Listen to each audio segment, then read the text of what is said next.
logo dan identitas visual untuk brand. Hal ini sangat berguna jika kita akan membuat suatu perusahaan, produk maupun jasa. Sebelum acara ini dimulai, saya Vladimir selaku moderator akan membacakan susunan acara webinar kali ini, yaitu 1. Pembukaan sambutan oleh Ketua OSIS, 3. Sambutan oleh Kepala Sekolah SMK IT Tunas Jaka Sampurna, 4. Penyampaian materi oleh narasumber, 5. Diskusi tanya jawab, 6. Penutup. Mari kita mulai webinar hari ini dengan berdoa menurut agama dan kepercayaan kita masing-masing. Berdoa dimulai.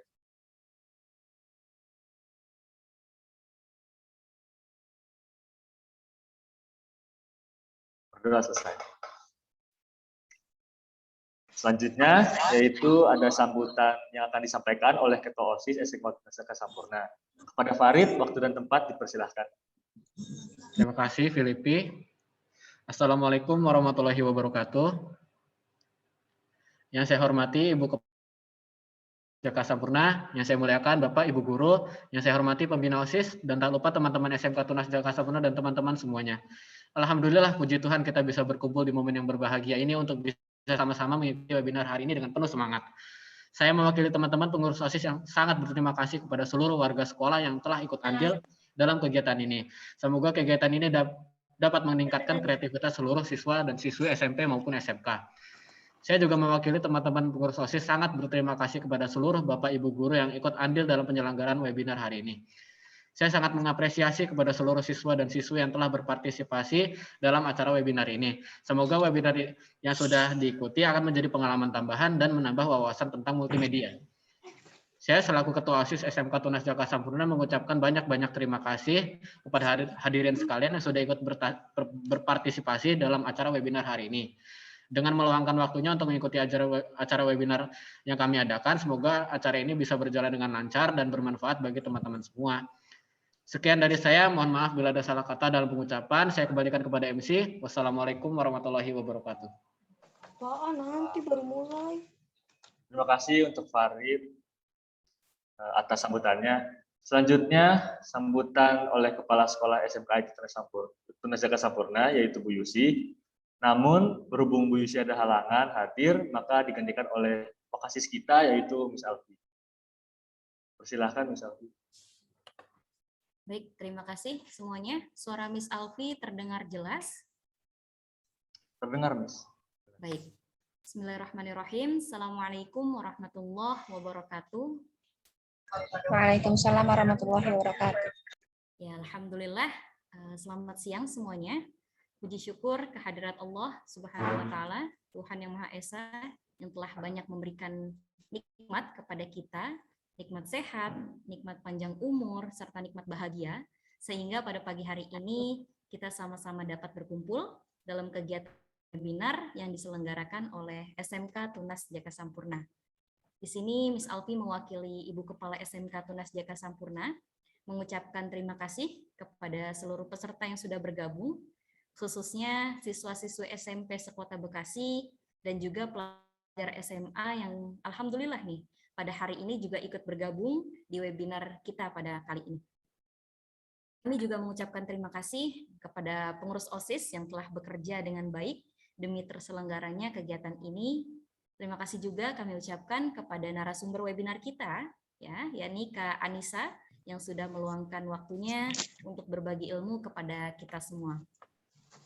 Selamat datang kami ucapkan ya untuk seluruh peserta di SMK Tunas Jaka Sampurna.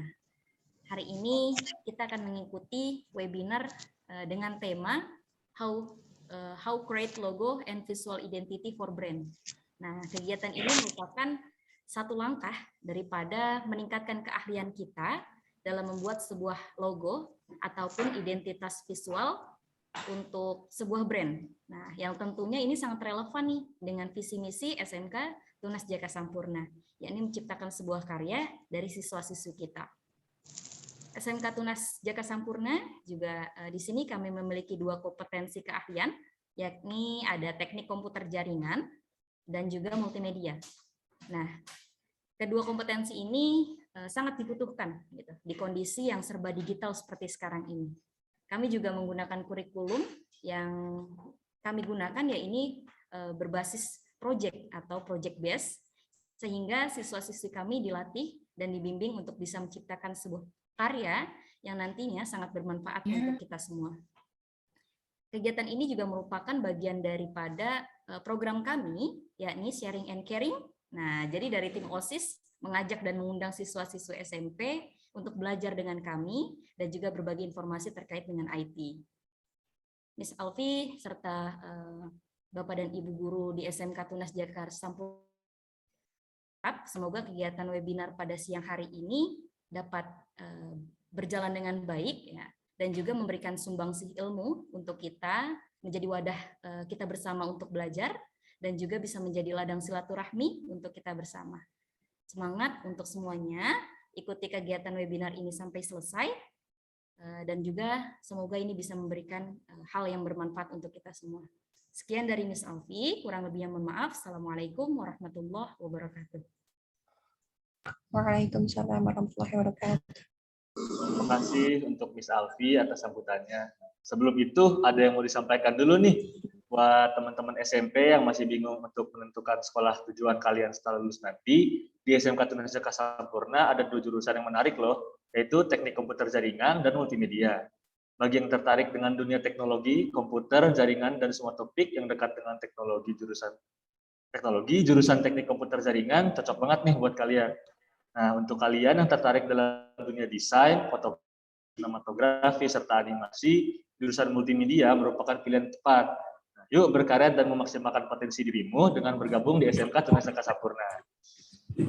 Nah, sebelum masuk ke acara inti, kita akan menjawab beberapa kuis dulu yang akan dibawakan oleh Karomi. Ya, halo semuanya.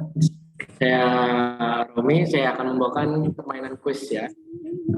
Boleh ditampilkan dulu, operator.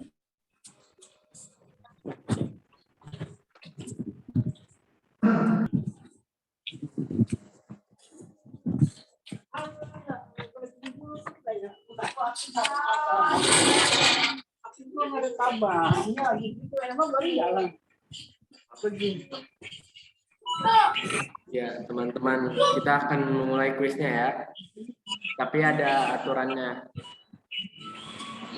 Ya, dilanjut.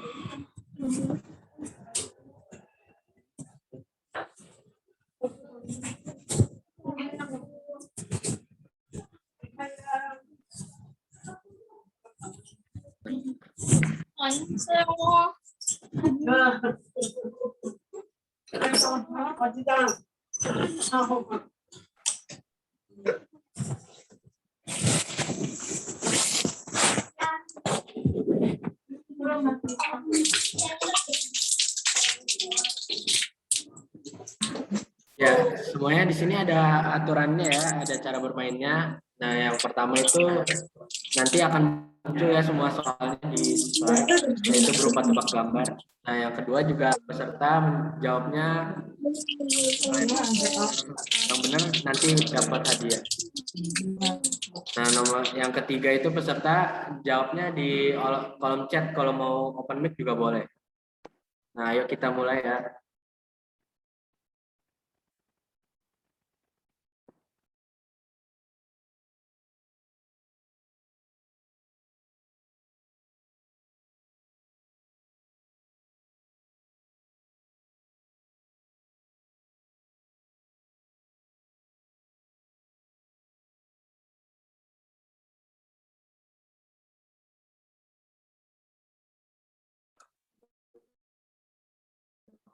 Iya, yang pertama itu apa? Ada yang tahu?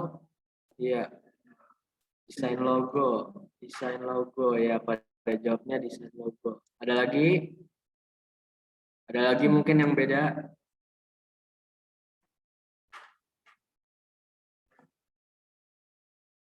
Oh iya, pada banyak banget yang jawab desain logo. Pada tahu berarti semuanya. Ya udah, kita buka ya jawabannya. Silakan dibuka jawabannya yang benar.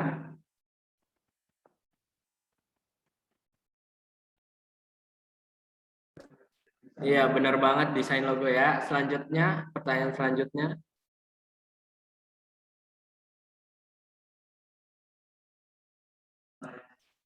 Nah, yang kedua, ada yang tahu?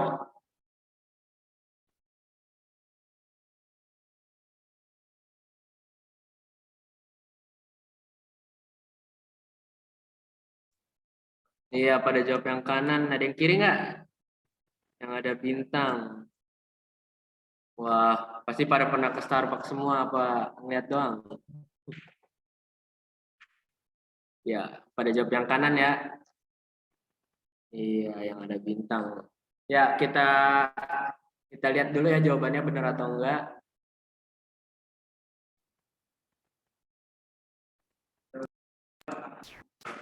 Iya, benar banget ya jawabannya yang kanan. Nah, kita lanjut lagi ya soalnya.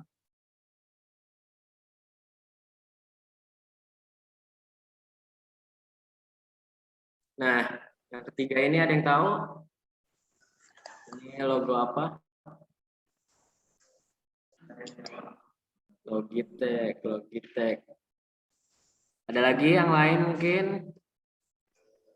Mungkin ada yang punya jawaban yang berbeda. Ini gampang banget lah, ini merek yang paling terkenal ya masalah elektronik. Pasti udah pada tahu lah ini apa. Ya, dibuka jawabannya.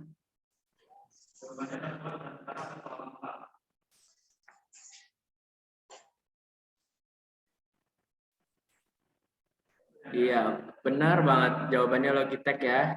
Nah ya, soal selanjutnya. Oke, ada yang tahu ini logo apa? Ini logo HP, tapi logo mana yang benar? Kiri, ada yang kanan, ada yang kiri, ada yang kanan tadi. Oh, banyak banget. Ada yang punya mungkin laptop HP atau merek HP? Pasti tahu jawaban yang benar. Pada jawab kiri, oh ada yang kanan lagi nih.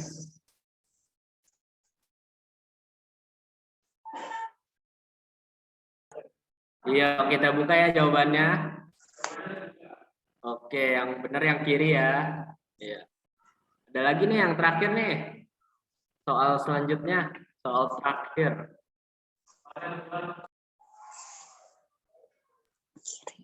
Nih kalau yang nggak tahu sih, waduh, nggak pakai laptop, nggak pernah buka, nggak punya laptop atau gimana?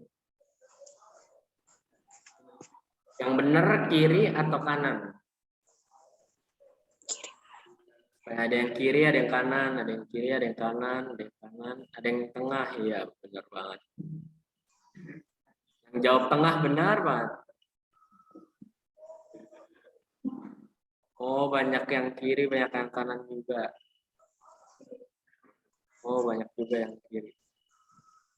Kanan, cok. Wah. Kanan kiri kanan. Ya udah kita buka lah jawabannya. Ya, silahkan dibuka jawabannya. Iya, benar banget ya yang kanan. Iya, udah segitu aja ya soalnya teman-teman. Terima kasih sudah aktif di quiz sekarang.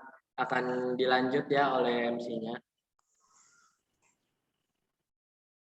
Oke, terima kasih para peserta untuk keaktifannya dalam menjawab. Sebelum itu, kita perkenalan dulu dong dengan narasumber kita sesuai pepatah, tak kenal maka tak sayang. Silahkan moderator. Terima kasih kepada MC. Benar banget nih teman-teman. Narasumber kita kali ini yaitu Kak Anissa Rizka Liliandari yang merupakan salah satu tim graphic designer dari visuals.id. Kak Anissa juga memiliki passion dalam branding, copywriting, filmmaking, dan UI UX. Nah, langsung aja kita masuk ke acara inti yang paling ditunggu-tunggu, yaitu penyampaian materi How to Create Logo and Visual Identity for Brand oleh Kanisa, dan setelah itu akan ada sesi tanya jawab dan diskusi. Silakan Kak. Halo semuanya, ini aku boleh langsung share PPT aku ya? Silakan Kak. Udah kelihatan ya? Sudah kelihatan nggak? Halo semuanya, selamat siang. Sebelumnya makasih banget kepada teman-teman dari SMK Tunas Jaka Sampurna atas kesempatannya untuk saya membawa materi pada webinar hari ini. Senang banget aku dikaitkan sama Visuals untuk bisa ngasih materi ke teman-teman yang ada di SMK Tunas Jaka Sampurna. Kalau nggak salah tadi ada teman-teman dari adik-adik SMP dan SMA yang lain juga ya. Kenalin dulu, nama aku Anissa Rizka. Aku adalah graphic designer dan juga content creator. Hari ini aku pengen sharing-sharing sedikit sih tentang how to create logo and visual identity for brand. Nah, langsung masuk ke intinya aja ya. Jadi, visual identity. Kalian pernah dengar nggak sih tentang visual identity? Menurut aku sih kalau misalnya kalian suka sama creative industry, kalian pasti sering banget dengar yang namanya visual identity, branding, brand identity, dan lain sebagainya. Nah, pertanyaannya adalah, apa sih visual identity?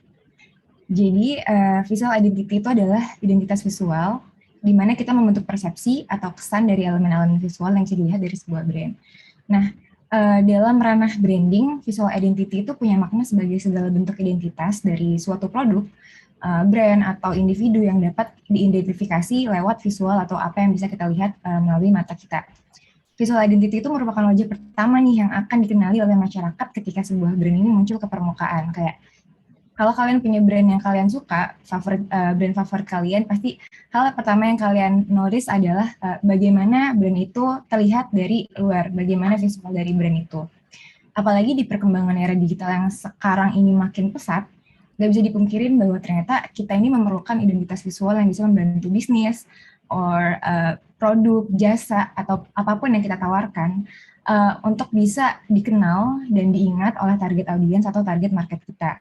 Itulah kenapa memahami dan mengaplikasikan visual identity untuk brand kita itu adalah suatu hal yang sangat penting. Analoginya gini, misalnya ya, gadis yang ada di kiri ini terlihat identik dengan pakaian rock and roll. Ini adalah visual identity-nya dia. Kemudian gadis yang ada di kanan lebih terlihat identik dengan pakaian feminim. Sesederhana itu. Sama, kita juga punya visual identity. Kita juga bisa merepresentasikan diri kita nih, kalau misalnya kita keluar, kita tuh orangnya yang suka pakai baju yang A, yang B, yang C, sama kayak brand. Nah, kita semua pasti punya identitas visual kita. Lalu, sekarang coba aku pengen tanya ke kalian, boleh deh kalian take note saja, catat, apa sih brand favorit kalian dan hal-hal apa aja nih yang identik sama brand yang kalian suka ini. Bisa, misalnya kalian suka Apple tuh identik sama desain yang kayak gimana, warnanya kayak gimana, atau McDonald tuh warnanya kayak gimana, desain-desainnya seperti apa, misalnya kayak gitu. Boleh kalian take note, nanti kalian pelajarin lagi. Nah, kalau aku, brand favorit aku adalah Starbucks, karena aku anaknya suka ngopi banget. Nah, di gambar ini yang bisa kalian lihat di layar ini adalah visual identity atau identitas visual dari Starbucks, mulai dari logonya, terus juga ada warna-warnanya, kemudian moodnya itu seperti apa, ini adalah visual identity dari Starbucks. Identitas visual itu merupakan semua bentuk informasi grafis yang bisa dilihat secara fisik, mulai dari logo brand, warna khas, nama, seragam, sampai desain interior suatu toko dari brand tersebut. Nah, berbeda dengan brand identity, kalau brand identity ini merupakan sebuah pesan yang diterima oleh konsumen dari sebuah produk, brand, atau individu. Nah, keduanya ini sebenarnya itu berkaitan. Kaitannya itu sangat dekat. Kedua faktor ini dapat muncul dan saling mempengaruhi satu sama lain, antara visual identity dan juga brand identity. Tapi apa sih fungsinya visual identity? Nah, visual identity itu berfungsi untuk menciptakan kesan emosional pada audiens. Yang kedua, bisa memberitahu audiens mengenai sifat dari produk atau layanan yang ditawarkan suatu brand. Yang ketiga, bisa menyatukan berbagai aspek bisnis melalui tampilan visual yang konsisten. Jadi nggak akan ada nih desain-desain yang misalnya untuk kolateral medianya desainnya seperti apa, untuk sosial medianya desainnya berbeda lagi. Itu kan udah menunjukkan kalau brand tersebut nggak punya konsistensi. Kemudian, bentar ya. Nah, elemen pembentuk visual identity itu ada kurang lebih ada 4. Yang pertama ada logo, ada tipografi, warna, dan aset fisik. Nah, kemudian visual identity ini bisa mempengaruhi evolusi dari satu logo pada brand. Di dalam dunia desain itu terdapat banyak banget beberapa kasus di mana sebuah visual identity memiliki pengaruh yang besar terhadap sebuah brand sehingga brand tersebut menjadi sangat mudah dikenal oleh masyarakat. Nah, contoh kasus visual identity yang bisa mempengaruhi brand identity itu banyak terjadi pada kasus-kasus rebranding. Kalau kalian tahu rebranding itu apa, rebranding itu kayak suatu brand mencoba untuk merubah brandnya menjadi sesuatu yang mungkin lebih fresh atau mungkin memiliki visi misi yang baru dan sebagainya. Nah, ini nih salah satu contoh bentuk rebranding dari logo Starbucks dari era ke era. Di tahun 1971, look-nya ini jelas mengikuti tren pada masa itu ya. Vibe-nya itu vintage sekali. Dan ada ilustrasi yang terlihat jauh lebih realis nih dibandingkan logo yang sekarang. Logo-logo yang sekarang kan lebih ke minimalis. Namun, itu adalah bagian dari visual identity Starbucks. Sehingga kalau misalnya kita maju ke era setelahnya, meskipun gaya ilustrasinya ini berbeda, mereka tetap memiliki komposisi dan komponen yang sama, gitu, yang memiliki kemiripan. Sehingga hal ini bisa membantu orang-orang yang memang sudah menyukai brand Starbucks untuk tetap mengenal dan mengingat brand Starbucks. Nah, terus bentuk tipografi yang dibuat juga mengelilingi Starbucks, ada ilustrasi di tengah ya, ada visualisasi bintang nih, dan ilustrasi ikoniknya yang dari era ke era semakin disimplifikasi. Nah, pada 2011, logo type atau tipografinya itu dihilangkan. Jadi lebih mengemphasize minimalisme, look minimalisnya dan simple, karena kalau bisa kita lihat nih beberapa brand-brand besar juga di era ini memang banyak brand-brand besar itu yang merebranding logo mereka lebih sederhana dan banyak sekali tujuannya. Sebenarnya minimalisme ini bisa meninggalkan sesuatu untuk untuk dipikirkan atau dirasakan. Desain, bentuk dan warna yang sederhana itu juga memudahkan bagi para audiens untuk bisa mengingat brand itu. Ini membantu untuk bisa kita nih sebagai target audiens untuk bisa terus melihat merek dan brand tersebut. Ini salah satu contoh yang diaplikasikan di desain kafe Starbucks. Nah, ada perbedaan, namun kesan yang dapat didapatkan dari logo-logo tersebut tetap memberikan kemudahan kita untuk mengenali logo Starbucks. Nah, dari sini kan kita bisa melihat ya kalau walaupun Starbucks sempat merubah beberapa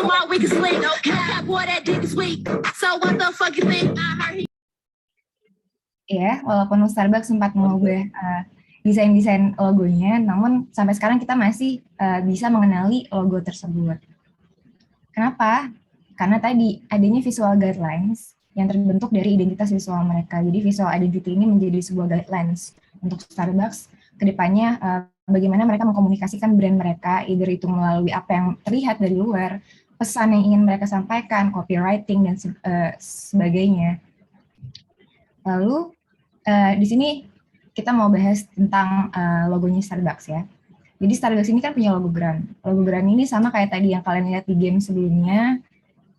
Tadi kan ada tuh perbedaan logo. Ada yang bukan pakai bintang, ada yang bintang. Nah, dari sini aja kan kita udah bisa mengenal nih, kalau visual identity-nya Starbucks, logonya dia itu pasti ada bintangnya.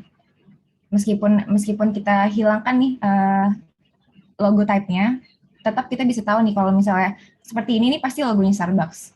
Bahkan mulai dari warnanya aja kita biasanya sudah bisa mengenali, misalnya ada kopi yang dipegang, terus bentuknya seperti apa, kita udah tahu kalau itu sebenarnya dari Starbucks. Nah, untuk logo type-nya, Starbucks ini pakai font jenis bold sans serif dengan mengaplikasikan primary color-nya sebagai warna yang dipakai pada logo type. Jadi dia kan punya primary color yaitu hijau. Ini jadi identitas yang menurut aku jadi satu hal yang paling penting dalam brandingnya si Starbucks, karena semua orang bisa mengingat Starbucks mulai dari warnanya. Nah, ini dia untuk color palette-nya. Starbucks itu memilih penggunaan warna hijau dan juga turunan-turunannya. Nah, pemilihan warna hijau ini nggak cuma sebagai estetika semata aja, namun ada kesan dan pesan yang memang ingin disampaikan oleh brand Starbucks ke target audiens atau konsumernya. Bagi Starbucks, warna hijau ini mereka udah menjadi sebuah ikon untuk Starbucks. Warna hijau ini juga udah menjadi aset, menjadi hal yang mudah dikenali dan diidentifikasi oleh banyak orang di seluruh dunia. Dan juga hijau ini memiliki kesan yang fresh dan inviting atau mengajak. Jadi setiap desain, collateral media, sosial media, dan lain-lain pasti akan ditemukan eksistensi dari warna-warna hijau ini. Nah, ini untuk the voice atau copywriting-nya misalnya. pada desain-desain yang mereka gunakan, baik untuk sosial media ataupun media cetak dan sebagainya, mereka itu memperhatikan dua aspek penting untuk copywriting, yaitu fungsionalitas dan ekspresifnya. Suara dari copywriting ini juga masuk ke dalam visual identity karena itu bisa merepresentasikan brand itu seperti apa. Kalau Starbucks itu kan dia pengen desain yang fungsionalitas dan ekspresif. Nah, fungsional ini berarti bisa membantu atau bisa mengatur hal-hal dengan cara yang jelas dan mengantisipasi kebutuhan audiens Starbucks. Jadi bisa membantu pelanggannya nih ketika melihat desain ini, mereka bisa tahu nih beberapa hal tentang Starbucks, either itu tentang produknya, promosinya, atau sebagainya. Jadi dia membuat desain yang fungsionalitas. Nah, Starbucks juga menggunakan momen ekspresif pada produk yang berfokus untuk menghadirkan produk dengan cara yang fresh, relevan, dan juga menarik, seperti ini. Nah, masuk ke tipografinya Starbucks nih. Jadi mereka ini menggunakan 3 font dengan kemungkinan yang tidak terbatas. Ya. Font-font ini adalah font-font sans serif. Jadi dia pakai itu Pseudo Sans, Blender, dan Pike yang bisa diaplikasikan ke banyak media yang mereka gunakan gitu. Nah, ciri khasnya Starbucks itu mereka ini sedikit menjauh nih dari font-font handwriting atau script. Kalau font-font, kalian tahu font-font yang seperti ditulis, yang font-font sambung. Nah, Starbucks itu sedikit menjauhkan visual identity mereka dari font tersebut. Kecuali kalau misalnya mereka ingin mengaplikasikan itu ke dalam desain-desain yang memang ingin mengemphasize artistiknya, sentuhan-sentuhan artistik misalnya seperti ilustrasi dan sebagainya. Nah, ini masuk ke ilustrasinya Starbucks. Kalau kalian suka ngelihat beberapa desain-desain yang ada di Starbucks nih, pasti kalian nggak asing sama ilustrasi-ilustrasi seperti ini. Rata-rata konten mereka itu harus berhubungan kembali dengan kopi atau culture mereka dalam berbagai hal gitu. Seperti ini kan ada ilustrasi kopi nih, walaupun berbeda gaya desain, tetap elemen-elemen yang ada di desain tersebut bisa memberikan informasi ke target audiens bahwa oh ini ternyata Starbucks yang bikin. Apalagi Starbucks itu memang senang sekali dengan visualisasi-visualisasi yang berhubungan dengan tumbuh-tumbuhan yang pasti sering kita lihat di produk dan desain Starbucks. Nah, ini untuk salah satu pengaplikasian ilustrasi tadi ke dalam collateral mediumnya Starbucks. Ada desain ini untuk labelnya, terus ada tumblernya juga, dan lain-lain. Jadi, yang bisa kita simpulkan adalah visual identity itu sangat mempengaruhi citra dan bagaimana suatu brand itu dilihat, dikenal, hingga dapat diingat oleh konsumen. Kalau misalnya kalian lihat beberapa bisnis kopi nih di luar sana, small business misalnya, dari sana saja kita sudah bisa melihat nih kalau perbedaannya. Kalau Starbucks ini sepertinya lebih serius, Starbucks ini luxurious, dan banyak teman-teman yang mungkin mikir kalau misalnya logo tuh sebenarnya nggak perlu deh kayaknya, yang penting kopi buatan aku enak, kopi buatan aku bisa aku pasarin ke teman-teman aku. Nah, menurut aku nggak masalah, cuman kalau kita punya branding, kalau kita punya visual identity yang baik, kita bisa membuat orang-orang yang nggak kita kenal dimanapun di luar sana untuk yakin untuk membeli produk yang kita tawarkan. Karena apa? Karena terlihat bahwa ada konsistensi di branding kita, di produk yang kita tawarkan. Seperti apa ya? Lebih ke profesional. Apa yang kita tawarkan itu adalah suatu hal yang nggak cuma dijual gitu aja gitu loh. Ada strategi-strategi yang dipikirkan mulai dari marketing dan sebagainya. Nah, visual identity dari branding itu sangat mempengaruhi hal itu juga. Jadi bisa disimpulkan ya, elemen terpenting itu adalah logo. Kenapa bisa penting? Karena logo itu bisa menjelaskan secara singkat mengenai perusahaan dan bisa meningkatkan citra profesional dalam pekerjaan. Sekarang kan nggak cuma produk atau bisnis aja yang punya logo, bahkan individu-individu, misalnya kayak aku nih desainer grafis, aku juga punya logo untuk diri aku sendiri ketika aku pengen memasarkan diri aku nih sebagai jasa yang aku punya sebagai seorang graphic designer.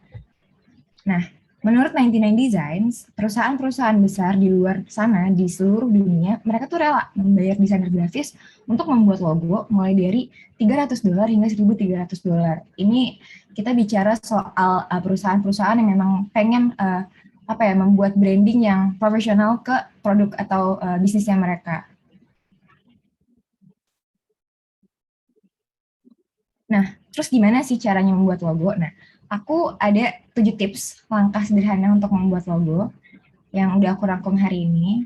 Yang pertama itu adalah sebelum kita membuat logo, kita itu harus tahu nih, kita harus sadar ini objektifnya apa ya. Sebenarnya tuh kita tuh bikin logo tuh untuk apa? Apakah untuk ikutan tren kah? Atau apakah untuk estetika semata? Ataukah kayak cuman ikut-ikutan aja, ikut-ikutan produk dan bisnis lain.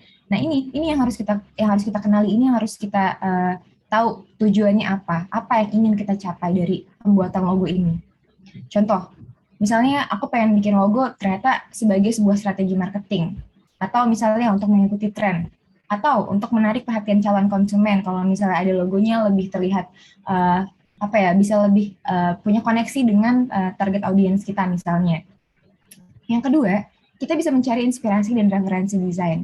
Mencari inspirasi dan referensi desain itu bisa membantu kita untuk mencari tahu nih, misalnya kompetitor kita, mereka itu pakai logo yang seperti apa, sudah tepatkah atau bisa kita kembangkankah. Nah, kita juga bisa belajar tentang desain-desain yang ada di kompetitor. Jadi ada banyak banget tempat-tempat yang bisa jadi referensi untuk melihat referensi-referensi logo tadi. Di Instagram juga kita sudah bisa melihat. Kalau aku sih biasanya ngelihat referensi-referensi untuk mulai nge-branding suatu brand. Biasanya aku lihat dari behance.com. Di sana itu banyak banget referensi-referensi logo dari desainer-desainer di seluruh dunia yang sangat sangat bagus, well executed. Jadi sangat nggak cuma logo yang dibikin berdasarkan estetikanya aja, tapi memang logo-logo yang punya aspek fungsionalitas, punya arti, punya makna, punya value. Nah, brand value ini kan sangat penting nih. Kamu bisa lihat juga di Pinterest. Pinterest ini kayaknya anak-anak sekarang sih, millennials dan Gen Z, menurut aku udah pada punya akun Pinterest, sudah mulai sering-sering nyari-nyari desain-desain Pinterest, apalagi kalau emang yang tertarik di dunia desain. Karena di Pinterest itu nggak terbatas banget, kita bisa cari banyak hal, mulai dari logo type, ilustrasi, packaging, dan segala macam, itu semua bisa kita cari di Pinterest. Nah, yang ketiga, aku juga sering cari di Dribbble. Di Dribbble juga banyak banget desainer grafis profesional di luar dunia, di seluruh dunia, di luar negeri juga ada, di Indonesia juga ada.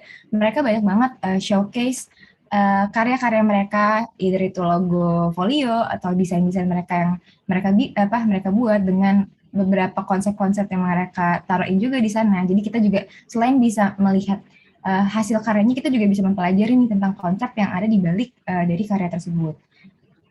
Yang ketiga, kita bisa memilih style dan tipografi pada logo. Memilih gaya desain dan juga tipografi yang tepat itu menjadi bagian terpenting saat membuat logo. Kenapa?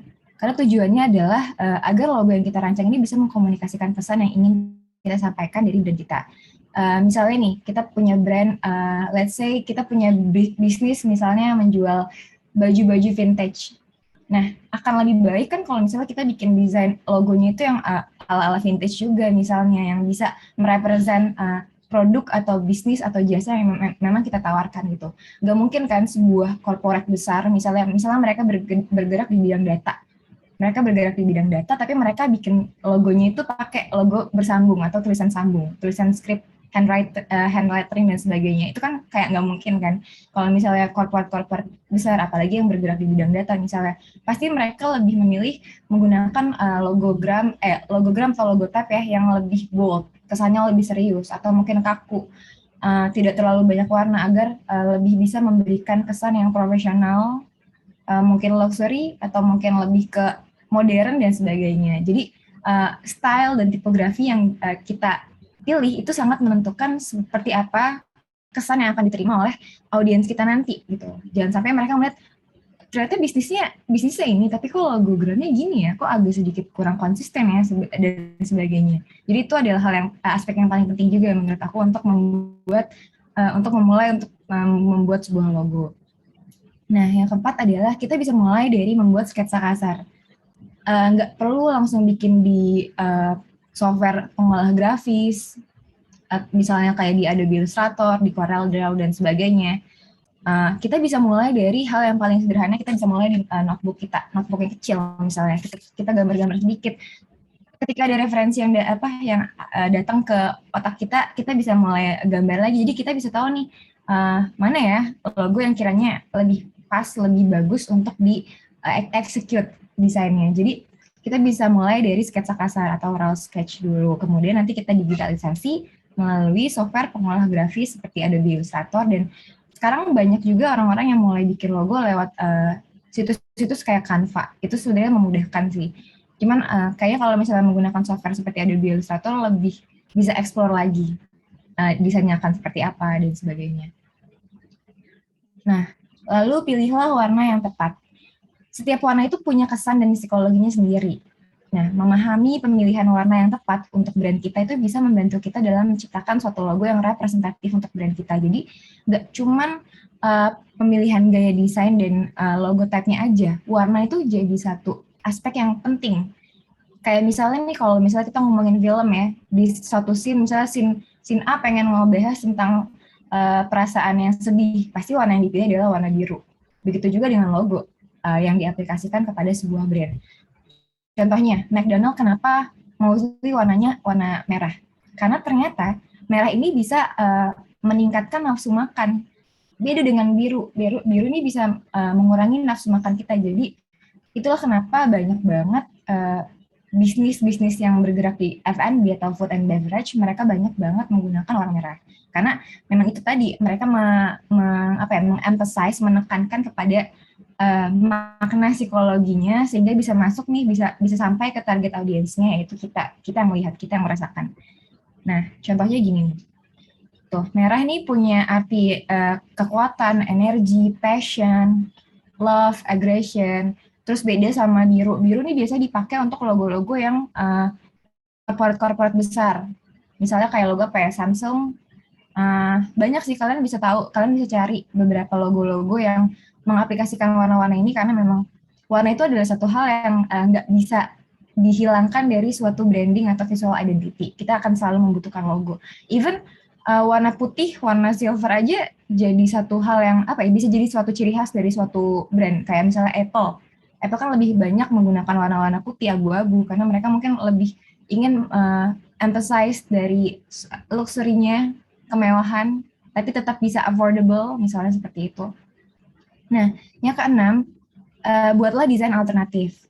Jadi kalau kamu memiliki alternatif desain, kamu bisa mendapatkan desain yang terbaik. Kayak tadi aku bilang, ketika kalian bikin sketsa kasarnya, kalian bisa nih mempertimbangkan untuk membuat alternatif desain. Kadang kalau misalnya aku bikin desain untuk logo itu, aku bikin kayak ya minimal 4-8 untuk di develop ke klien atau brand yang memang menginginkan jasa aku untuk bikin desainnya.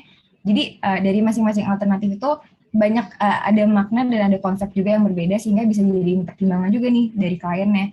Oh, ternyata kalau logo yang A dia lebih menekankan kesan yang ini, kalau logo yang B lebih ke sini, logo yang C lebih ke sini. Jadi ketika kalian punya alternatif, kalian nggak akan stuck, kalian nggak akan ngerasa ini kurang nggak ya? Ini terlalu berlebihan nggak ya logonya atau segala macam. Nah, kita juga bisa nih tanya saran dari teman atau orang-orang yang memang paham di bidang ilmu desain. Misalnya, kalian, let's say keluarga kalian ada yang bikin bisnis makanan. Kalian diminta untuk bikinin desainnya, tapi kalian nggak tahu nih kira-kira desainnya ini bagus nggak ya? Kalian bisa tanya ke guru-guru kalian yang memang mengerti tentang desain atau memang background-nya dari industri kreatif misalnya. Kalian bisa nanya. Ketika ada saran, ketika ada feedback, itu kalian bisa aplikasikan lagi, kalian revise, kalian revisi nih desainnya. Setelah dilihat mungkin bisa lebih cocok, bisa lebih representatif untuk brand kalian. Yang ketujuh, yang terakhir, kalian bisa menggunakan software yang mudah. Merancang sebuah desain logo ini bisa dilakukan menggunakan software pengolah grafis apa aja. Nah, biasanya anak-anak DKV ya, kalau aku anak DKV, aku dulu waktu kuliah sering menggunakan Adobe Illustrator untuk bikin branding. CorelDRAW juga bisa digunakan karena kan mudah. Atau bahkan Canva yang sekarang orang-orang udah banyak yang tahu. Nah, jadi intinya adalah kita bisa mulai dari sketsa yang sederhana. Kalian jangan takut untuk mencoba memulai buat desain kalian sendiri, karena sekarang banyak banget tutorialnya di platform digital kayak YouTube, Instagram, bahkan di TikTok. Kalau kalian tahu TikTok, sekarang banyak banget orang-orang yang udah mulai ngasih tutorial-tutorial gimana cara ngedesain suatu logo misalnya. Jadi jangan sampai perkembangan zaman bikin kita nggak mau berkarya, karena semakin berkembangnya zaman, menurut aku semakin banyak potensi-potensi yang bisa kita gali. Salah satunya adalah ngebuat logo itu. Jadi ya itu aja mungkin dari aku. Kurang lebihnya aku mohon maaf. Terima kasih teman-teman di SMK Tunas Jaka Sampurna.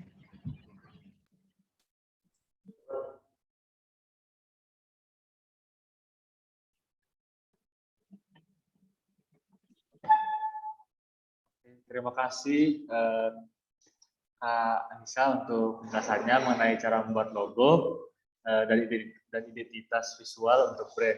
Bermanfaat banget ya materinya. Selanjutnya kita akan diskusi tanya jawab dengan Kak Anissa. Silakan teman-teman kalau ada yang mau ditanyain ke Kak Anissa soal membuat logo dan identitas brand bisa lewat kolom chat ya. Jangan lupa nyebutin nama, kelas, dan sekolah dulu.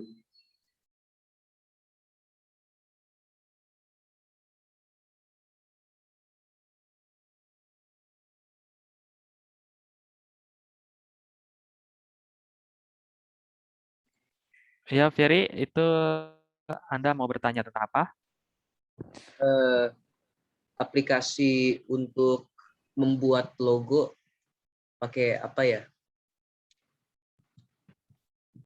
Ini aku langsung jawab aja.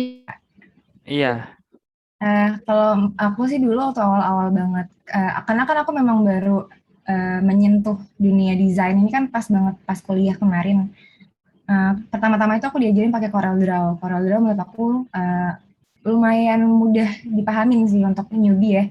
Cuma kalau misalnya kamu pengen lebih explore lagi fitur-fitur yang ada di software pengolah grafis, kamu bisa nih pakai kayak Adobe Illustrator. Cuman banyak sih sekarang orang-orang yang mulai pakai situs-situs kayak tadi aku bilang kayak Canva. Ada Figma juga nih, misalnya kalau kamu tahu Figma. Cuman saran aku sih coba aja belajar dari Adobe Illustrator karena dari kamu belajar bikin logo di Adobe Illustrator, kamu juga bisa nih merembet bikin kayak desain-desain ilustrasinya misalnya atau visual editingnya langsung di Adobe Illustrator itu. Dan sebenarnya gampang sih nyarinya kalau misalnya kamu mau download kayak gitu aja sih. terima kasih Kak atas jawabannya. Semoga membantu kamu ya, Ferry. Ya, sama-sama. Ada pertanyaan lagi? Jika ada, mohon beri nama, kelas, dan unitnya.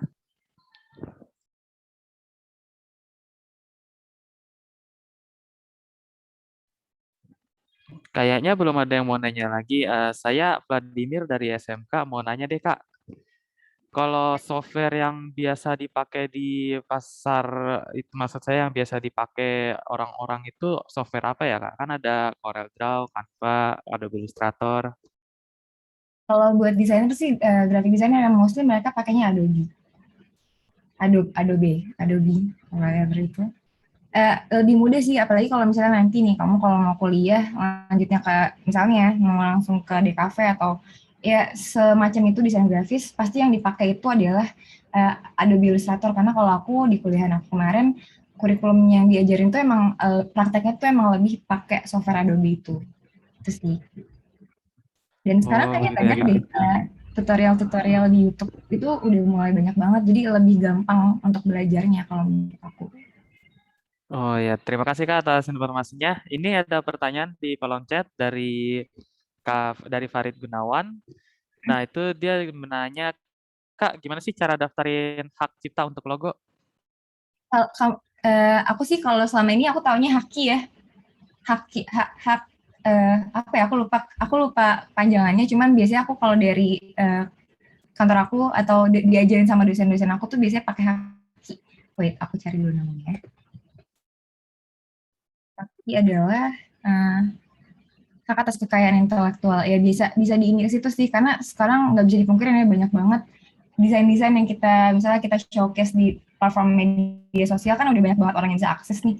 Kadang kan banyak nih kita bikin desain terus diambil sama orang lain dan kita nggak bisa apa-apa karena nggak punya apa sih, hak cipta yang dari desain yang kita bikin. Jadi biasanya sih aku taunya sih di Haki. Cuman yang penting sih, penting banget untuk bisa uh, apa yang nge-labelin desain kita biar nggak ada desainer-desainer di luar sana yang ngambil. Jadi kan nggak berkembang juga kalau misalnya banyak orang yang sering ngambil desain orang. Sekarang kan lebih lebih baik ATM ya, amati tiru modifikasi. Jadi itu sih. Coba kamu cari Haki deh. Kalau yang aku tahu tuh adalah Haki. Oke, baik Kak, terima kasih. Ayo yang SMP, kalau bertanya silakan bisa buka mic atau enggak lewat kolom chat.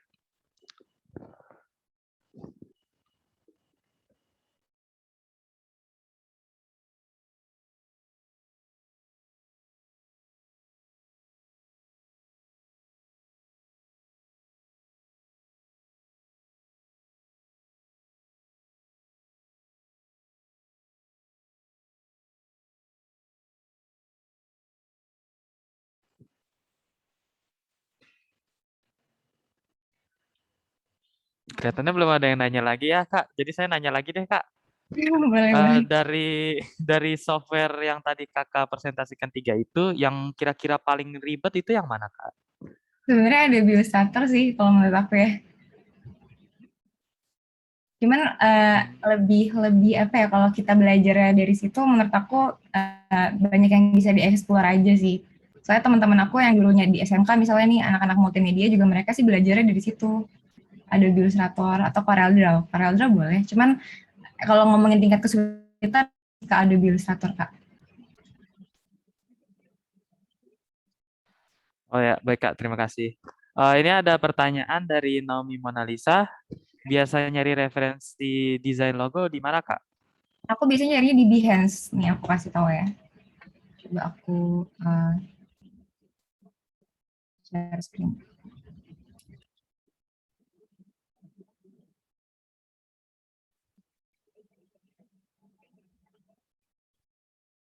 Aku biasanya cari di sini. Ini udah kelihatan ya? Sudah, Kak, sudah. Nah, aku biasanya cari di sini. Jadi kalau misalnya kita bingung, misalnya mau bikin logo tapi bingung nih mau bikin desainnya kayak gimana ya? Biasanya yang paling pertama kali harus aku lakukan adalah aku ngeliat referensi desain. Karena dari sini biasanya imajinasi atau ide-idenya itu datang. Bisa langsung cari keyword, misalnya logo untuk food and beverage. Lagi kalau misalnya kita memang tertarik di desain ya, menurut aku cari referensi-referensi desain itu adalah hal yang paling harus dilakukan oleh desainer atau orang-orang yang memang tertarik di desain. Kayak gini-gini itu kan banyak banget ya. Kita bisa tahu nih, kalau misalnya untuk logo brand kayak rice box misalnya rata-rata desainnya kayak gini. Untuk yang logo-logonya lebih ke Japanese fusion, desainnya lebih seperti ini. Jadi kayak kita bisa ngeliat perbandingannya gitu. Oh, Semoga baik Kak, terima kasih. menjawab. Ini Kak ada pertanyaan lagi Kak dari Nelson. Kenapa Kakak tertarik dengan desain logo? Kenapa aku tertarik dengan desain logo? Karena aku memang orangnya jenis orang yang suka banget. Aku kan anak komunikasi ya. Aku seneng banget bercerita. Bisa lewat film dan juga bisa lewat desain. Nah, menurut aku bercerita yang paling sulit itu adalah lewat pembuatan logo. Karena banyak banget hal-hal yang harus kita pikirin ya. Ceritanya itu bisa masuk ke satu desain simple, sederhana yang bisa ngerepresentasiin suatu brand, produk, atau jasa. Jadi kayak menurut aku ngebikin logo tuh jadi proses bercerita yang lumayan susah dan jadi tantangan aja sih. Makanya aku seneng. Terus juga sekarang kan apa sih jasa, produk, dan brand yang nggak butuh desain logo? Mana?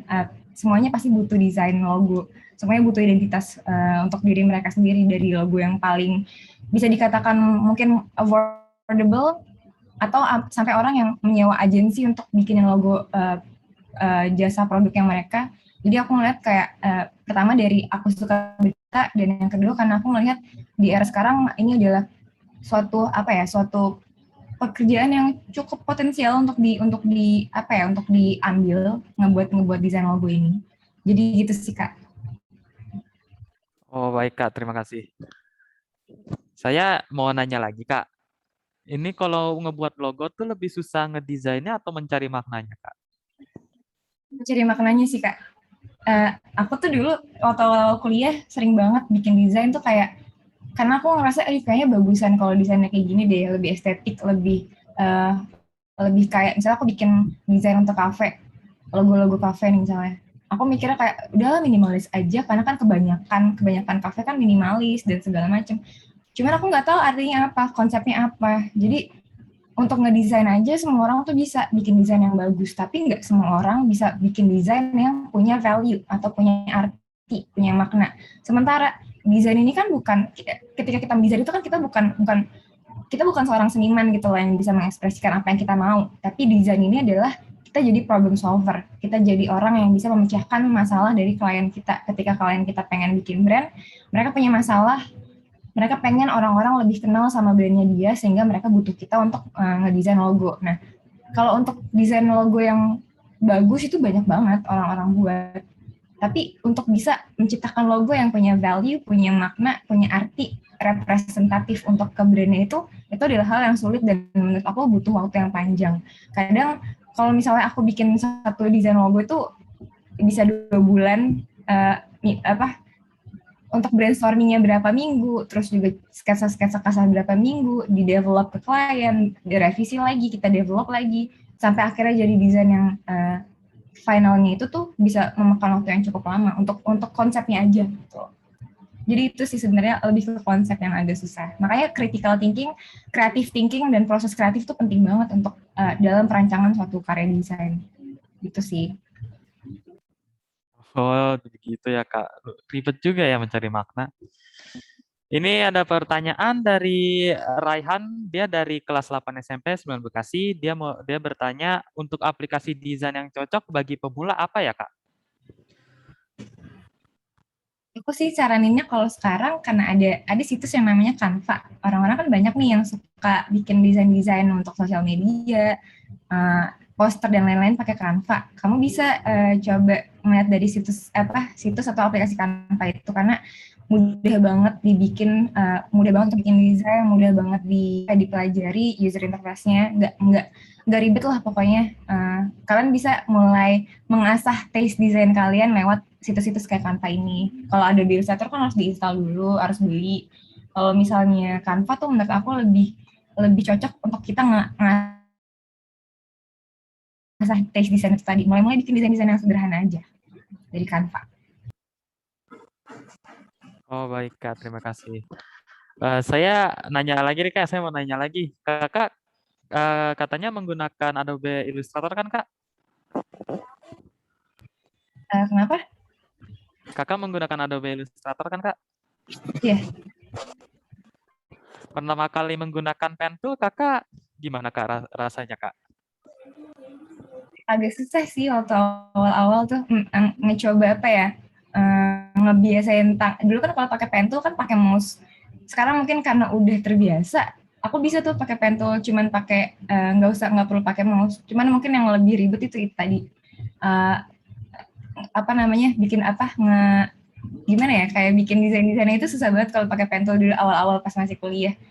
Masih belum terbiasa. Cuma kan emang biasa karena udah terbiasa dilatih kan, jadi harus mulai ngebiasain ngelatih ngedesain itu sih. Jadi bisa lebih expert lagi. Cuma pasti awal-awalnya jadi nggak bisa dulu, baru kita jadi bisa. Oke, makasih Kak atas masukannya. Ini ada pertanyaan dari Dava. Kak, katanya kan ada banyak situs-situs buat lihat logo-logo gitu. Sebutin salah satunya dong Kak. Boleh aku bukain dulu ya. Aku tuh sama teman-teman kantor aku tuh suka banget kayak cari-cari situs yang bisa jadi referensi desain kita sih. Karena itu perlu banget, banyak banget orang-orang yang kadang cuma pakai Pinterest doang kan jadi referensinya. Nah, ada nih kalau lebih ke desain sih, aku biasanya nyari referensi situs itu desain tuh ada blobs.app, terus ada UI, ada Scribbles, ada kalau misalnya mau misalnya mau bikin logo yang lebih ke logo type atau font doang, itu bisa cari di Bfonts. Ada juga di logo Ipsum kayak logo placeholder gratis yang bisa dipakai untuk desain kita tanpa permission. Terus juga ada Streamline Icons, kalau misalnya kalian butuh icon-icon yang masuk ke logo kalian, bisa pakai Streamline Icons. Tadi banyak sih, cuman aku lupa URL-nya apa, cuman tadi sih ada Blobs App, UI Design Daily, Scribbles, Bfonts, logo Ipsum, dan Streamline Icons. Jadi kalau Google, kita kan sekarang udah gampang banget nih akses Google. Kalian bisa sih cari kayak situs-situs yang bisa, situs-situs untuk referensi desain dan logo. Itu pasti kalian akan dijejelin sama banyak banget situs-situs desain yang bisa kalian akses gitu.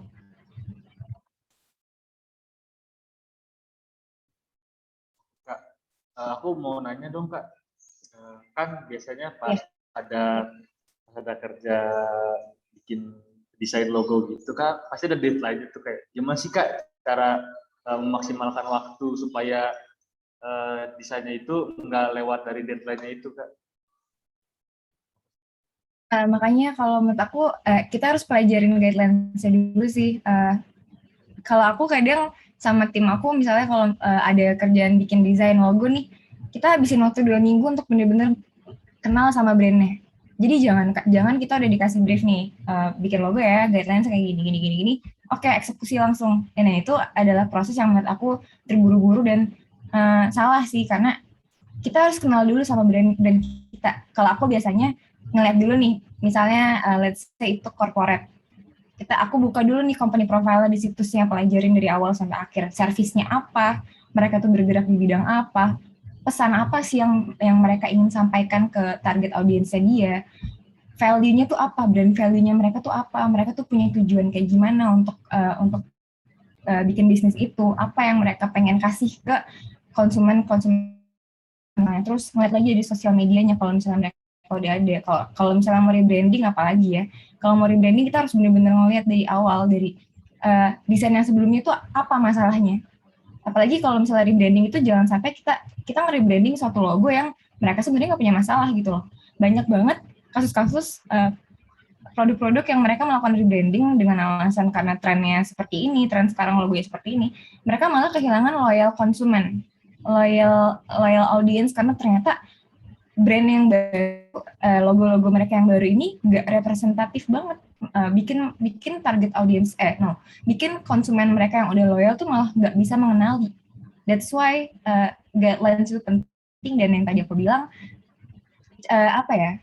maksimalin di tentang si brand atau perusahaan yang memang pengen dibuat logonya. Atau misalnya kalau untuk diri kita sendiri nih, kita harus benar-benar ngegali lagi, apa sih yang mau kita bikin, bisnis apa yang mau kita jalanin, pesan apa yang mau kita kasih ke target audience. Kita kan nggak cuma pengen cari uang aja kalau misalnya berbisnis.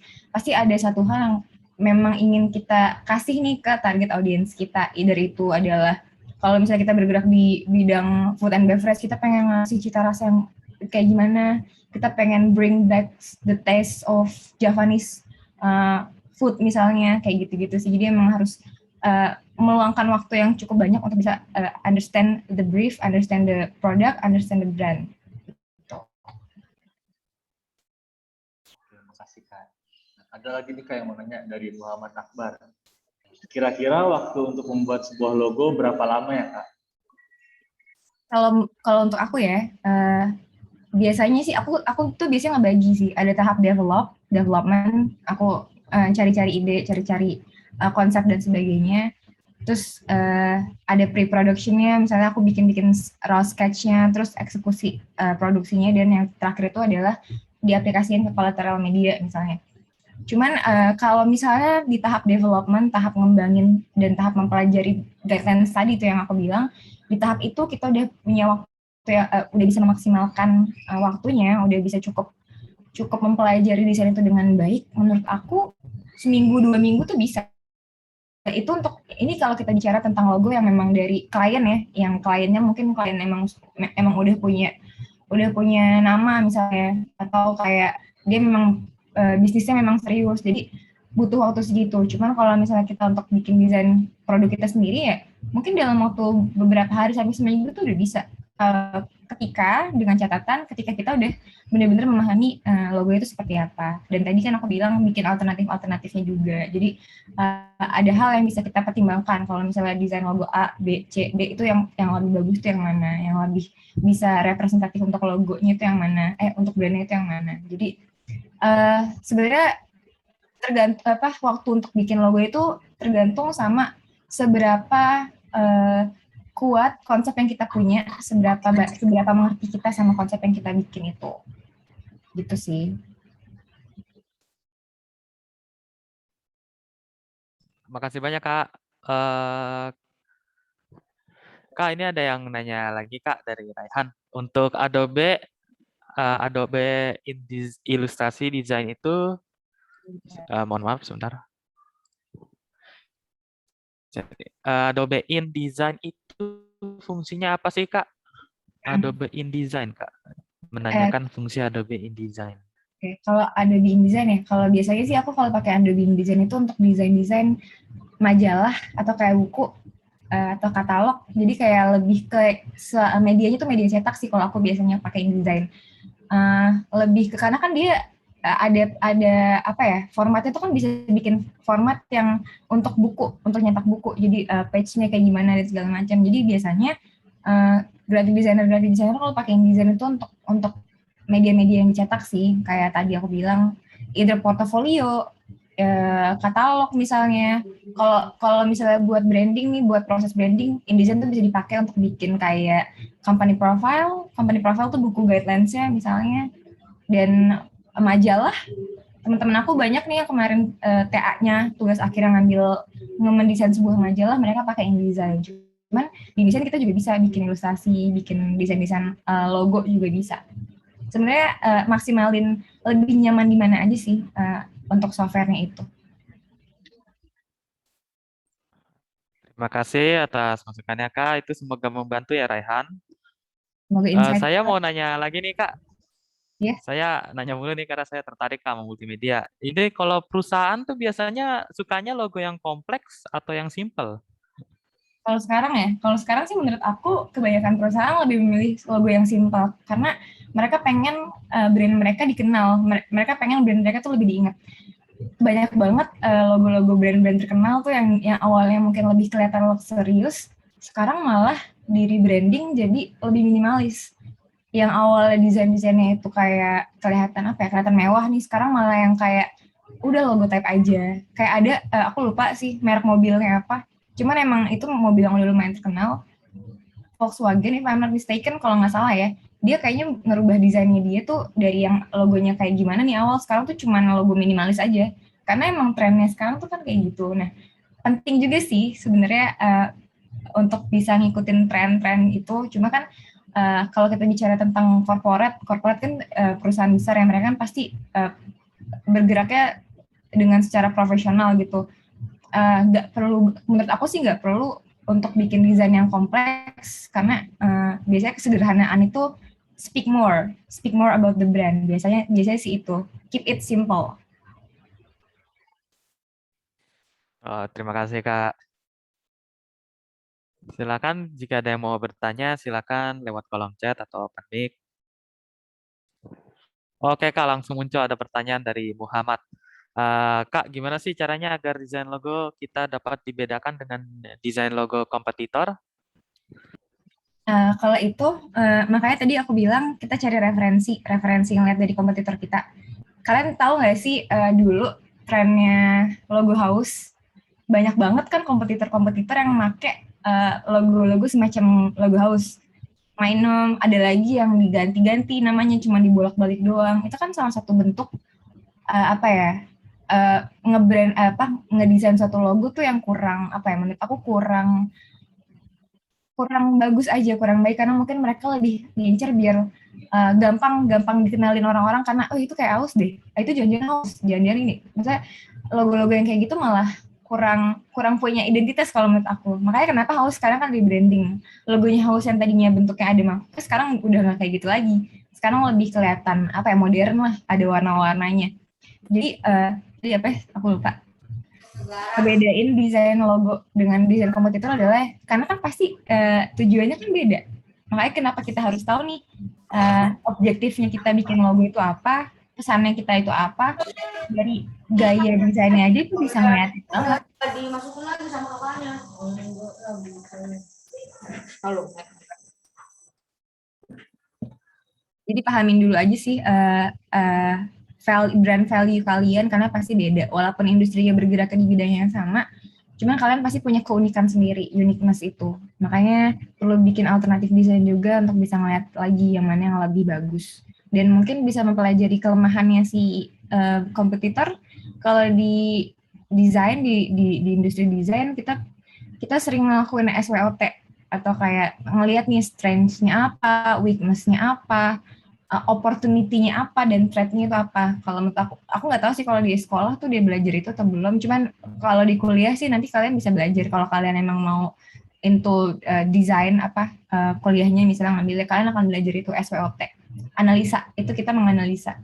Kekuatannya apa nih di brand di kompetitor, kelemahannya dia apa, oke, dia punya kelemahan ini, kita bisa execute di desain kita, misalnya kayak gitu. Terima kasih Kak atas informasinya. Semoga membantu ya Muhammad. Nah, ini ada lagi pertanyaan dari Dava. Kak, kalau buat logo, hanya tulisan itu apa saja yang harus dia perhatikan Kak? Jadi jika logonya itu cuma tulisan doang Kak? Kalau logotype ya berarti ya. Kan sekarang banyak banget nih logotype. Kayak di kafe-kafe atau apa ya. Banyak banget sih sebenarnya yang udah logotype. Cuman satu hal yang harus pertama kali dilihat dalam membuat logotype itu kita ngelihat jenisnya. Jadi ada kan font itu kan ada berbagai macam jenis. Ada yang jenis sans serif, ada scribble, ada script, ada yang handwritten misalnya kayak gitu. Jadi setiap jenis-jenis font ini typeface mereka itu juga punya psikologinya sendiri. Misalnya kalau untuk serif itu logo-logo yang mereka tuh font yang mereka tuh punya ujung di setiap karakternya. Kalau kalian tahu Times New Roman itu font serif. Mereka tuh lebih punya kesan yang apa ya, yang bisa dibilang old school bisa, atau lebih kaku, lebih beda sama sans serif yang nggak punya ujung nih di setiap karakter hurufnya. Dia itu lebih modern, lebih gampang, lebih nggak terbatas deh, lebih bisa diaplikasikan ke banyak hal. Makanya beberapa desain sekarang ya either yang corporate atau bisnis atau brand-brand besar tuh yang lagi branding lebih minimalis, mereka rata-rata makanya sans serif yang dibikin bold, sans serif yang dibikin tebel gitu hurufnya. Jadi kayak bisa pelajarin dari psikologinya si typeface atau jenis font itu. Oke Kak, baik Kak. Terima kasih atas informasinya. Jika ada yang mau nanya lagi, silakan bertanya di kolom chat bisa.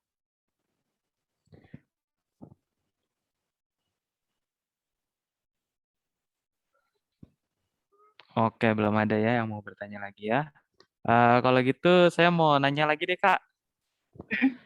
Kenapa logo Starbucks yang Kakak suka dari banyaknya logo yang ada? Karena apa ya, mungkin karena Starbucks kan udah lama ya, jadi mereka tuh pasti seiring berjalannya proses mereka dari dulu sampai sekarang, mereka udah banyak develop kreatif desainnya mereka. Jadi aku sukanya adalah desain mereka itu nggak cuma desain yang mahal aja, tapi desain yang memang punya makna ke aku sebagai konsumennya. Mereka ngasih kenyamanan ketika kita ngelihat desain mereka konsisten, mereka nggak terlalu banyak merubah-rubah desain. Karena kalau menurut aku salah satu coffee shop yang bisa dibilang apa ya, dijadiin contoh dari banyak banget coffee shop baru di Indonesia, kan pasti kan mereka melihatnya ke Starbucks. Banyak banget nih coffee shop yang bikin logo kurang lebih sama kayak Starbucks. Semenjak Starbucks sering punya logotype dia tuh yang ditaruh di luar, tuh yang dipajang Starbucks kayak gitu kan. Sekarang kan banyak banget juga coffee shop yang mengimplementasikan desain kayak gitu. Makanya banyak banget yang bikin logotype. Cuma kalau Starbucks mungkin karena dia tuh di OG aja sih, original banget, jadi aku suka. Selain aku suka ngopi, gitu sih. Oh begitu ya Kak. Ini ada pertanyaan dari Siti. Kak, warna apa yang bagus untuk produk minuman nih Kak, yang bikin haus? Warna yang bagus untuk produk minuman. Sebenarnya lebih ngelihat ke ininya sih, lebih ngelihat ke produk brand kamu tuh brand yang kayak gimana. Misalnya kayak brand kamu nih playful, pengennya orang ketika minum produk kamu tuh mereka ngerasanya seneng aja. Kamu bisa pakai warna kuning misalnya, karena kan kuning bisa ngasih kesan yang joyful misalnya kayak gitu. Beda sama misalnya Coca-Cola kan warnanya merah, karena mungkin yang pengen dia sampaikan itu kayak passion, energi, iya kan? Karena kan ketika kita minum Coca-Cola kan kita langsung kayak seger, misalnya kayak gitu kan. Jadi dari warna-warna itu tuh bisa dipilih ketika kita tahu nih produk kita tuh mau lebih kemana ya. That's why kenapa kayak di produk-produk skincare rata-rata banyak yang pakai warna pink. Pink itu kan feminin banget nih, ke perempuanan lah.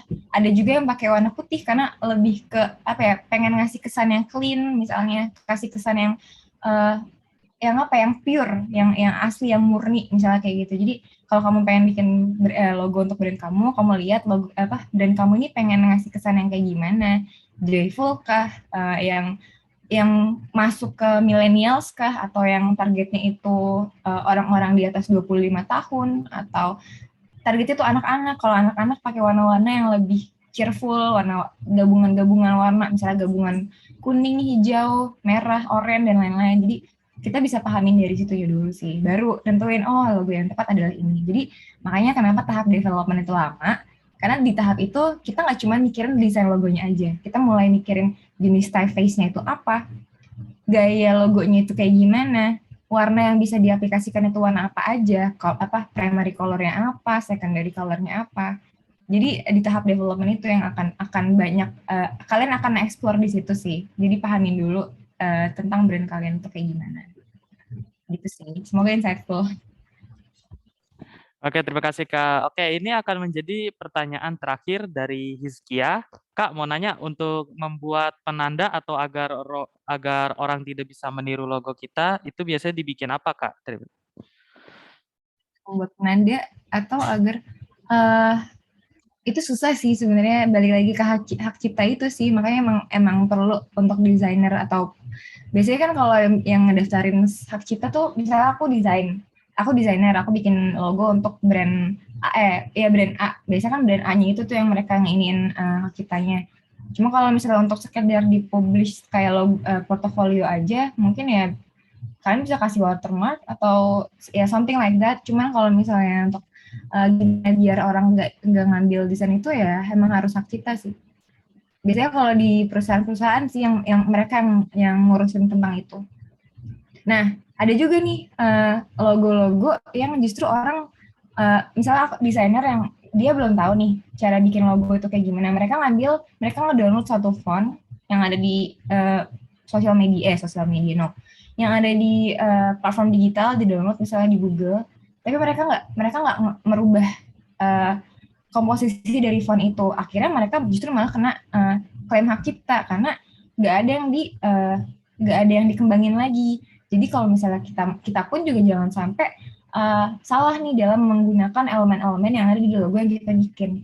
Ketika kita menggunakan satu font ya, kita harus modifikasi font itu. Kita harus merubah lagi font itu. Jangan sampai fontnya sama kayak yang sebelumnya. Karena kalau misalnya sama, justru kita nggak mendesain sesuatu dong. Kita cuma ngambil font, kita tulis, kita bikin ikonnya aja misalnya, itu juga nggak boleh. Jadi emang semuanya itu harus dimodifikasi. Karena memang kalau nggak bisa dipungkirin juga kalau di dunia desain itu nggak ada yang original. Kita semua selalu based on reference, kita based on something old yang kita develop lagi menjadi something new. Makanya emang harus ada modifikasi. Cuman kalau kita udah bikin desain dan kita takut ada orang yang mengambil desain itu, yang paling penting itu hak cipta.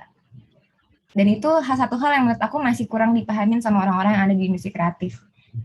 Mungkin masalahnya karena nggak semua orang di Indonesia udah mulai melek sama desain ya, karena menurut aku desain juga masih belum bisa di-appreciate dengan baik di Indonesia, khususnya di lokal. Beda sama di luar negeri. Desain itu something yang bener-bener apa ya, loh, apalagi kalau kita ngomong masalah perkembangan ekonomi itu selalu alasannya itu adalah karena ada kekuatan desain di sana. Nah, beda sama di sini. Makanya coba deh pelajarin tentang hak cipta itu. Oke, terima kasih Kak atas masukannya. Ini kita sudah berada di closing ya. Sekali lagi terima kasih Kak Anissa untuk penjelasannya yang semakin menambah pengetahuan kita. Hadirin sekalian, demikianlah pemaparan materi yang disampaikan hari ini. Jangan lupa mengisi absen ya, karena ini udah bagian closing. Selanjutnya, saya alihkan kembali ke MC. Baik, terima kasih Vladimir.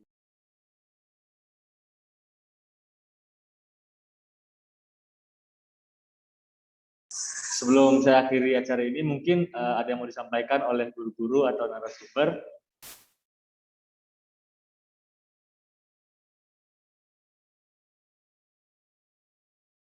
Baik, jika tidak ada, maka kita akan menutup acara ini. Sebelum itu, tolong semuanya untuk nyalain kameranya dong, untuk kepentingan dokumentasi.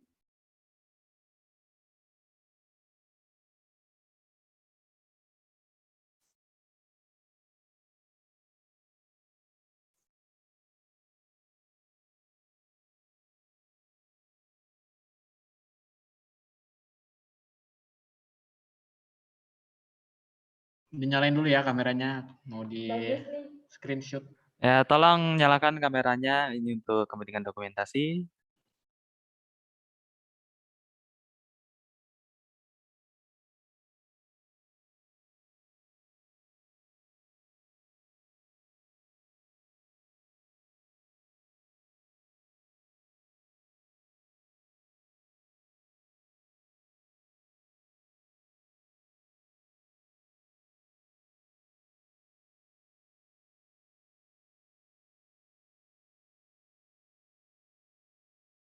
Oh, udah boleh dong di screenshot tim dokumentasinya.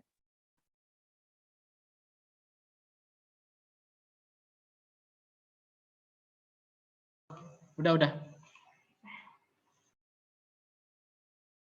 Baik, terima kasih untuk teman-teman semua yang udah mengikuti acara webinar ini.